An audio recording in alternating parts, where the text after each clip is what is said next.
Hi everyone. Some of you may have noticed that we've been relatively quiet on Black Lives Matter so far.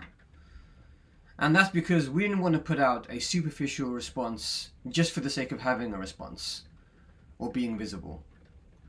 I've been involved in anti-racist work for 35 years, and I know this is a lifelong struggle, and we're not going to win the world we want in a week.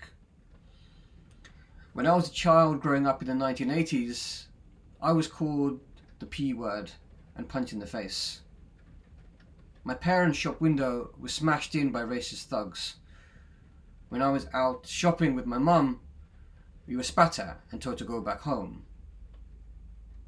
When I was 6, a boy grabbed me in the playground and said, "There ain't no black in the Union Jack." I remember being very confused because I was brown and he was pink, and those two colours aren't in the Union Jack either. But I got the sense that he meant we're not welcome. Those experiences of point-blank racism leave a psychological scar. The shadow of violence always hangs in the air. It twists and distorts every interaction you have. Every time you receive bad service or someone's rude to you, every time someone stares at you on the street for a little bit too long, you can't help but wonder, is it racism? Now, for the longest time, I tried to wall off my personal politics and experience from my work and profession. I was unable and unwilling to talk about it, to push a race equality agenda, because I was afraid of being singled out as a troublemaker, as the angry brown man. As Sarah Ahmed tells us, when you pose the problem, you become the problem. And I didn't want to become a problem. Now that time has passed. There is too much at stake, and there is too much to win. I have to model the boldness and courage I want to see in my students and in my colleagues. So that starts now. We've had some really notable victories so far, and I am so optimistic about turning this moment into a movement. The statue of Edward Colston the slaver has fallen. The statue of imperialist Cecil Rhodes is going to be taken down.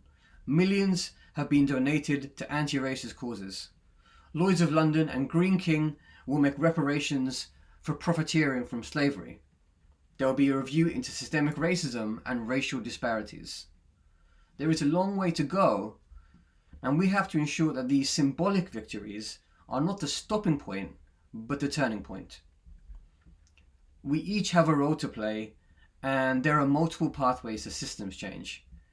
We've long said that if you want to be a social impact leader, firstly you have to understand the issues that you're trying to change, and secondly, you have to understand yourself. What are your skills? What resources do you have?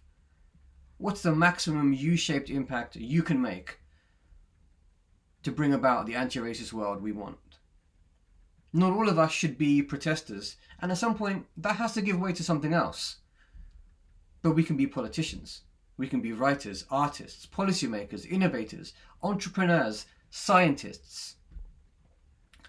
You may not think it, but you have a vital, unique, and urgent role to play. And as my friend Michael Sorrell says, you have to lead from where you are. We cannot wait for a better time or more strength. Over the next year at the Social Impact Lab, we'll be providing resources and guidance on how you can make an impact and understand your own skill set for social impact leadership. We'll be showcasing successful models for racial equality. We will celebrate Black-owned and anti-racist focused social ventures, and we'll learn from people of colour in leadership. We'll also be inviting people working on non-equality matters, such as mental health, the environment, or food security, to apply an anti-racist lens to their work. And that's going to be an important part of our offer over the coming years too. We'll have a section on our website dedicated to anti-racist impact. But while we build that, we'll be posting on our social media channels, Facebook, Instagram, Twitter, where you usually find us. Just search for University of Southampton Social Impact Lab. If you have any questions, comments, or suggestions about our approach and what we can do, please email silab@sutton.ac.uk or email me personally at p.pathak@sutton.ac.uk. Please join us in building a world in which we can all thrive.